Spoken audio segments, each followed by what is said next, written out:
म नेपाली एफएम निर्मित दिआई हो। अब सुन्नुहोस् आजको मुख्य समाचार।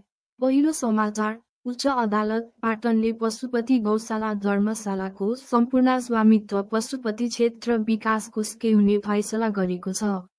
यसैबीच अस्ट्रेलियामा एक महिलाबाट समान जन्मिएका 4 छोरी जन्मिएका छन्, जुन करिब 1,50,00,000मा एक गर्भधारणमा मात्र हुन्छ।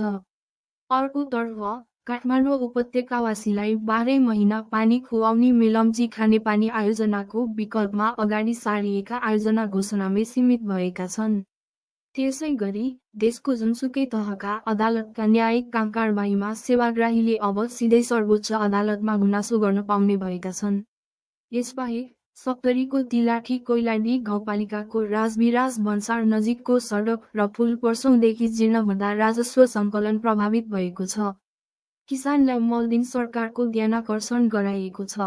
सञ्चार मन्त्री डा विक्रम तिमिल सिन्हाले नुवाकोटको ककनी गाउँपालिकाका समस्याबारे जनप्रतिनिधिसँग छलफल गरेका छन्। साथै पाँचथरको हालेलुङ गाउँपालिकाका 8 घर पहिरोको उच्च जोखिममा परेका छन्।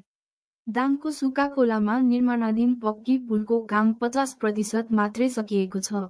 अन्तमा म्याग्दीको अन्नपूर्ण गाउँपालिकामा स्वारा फाँटमा सिँचाइ योजना सुरु भएपछि किसान खुसी भएका छन्।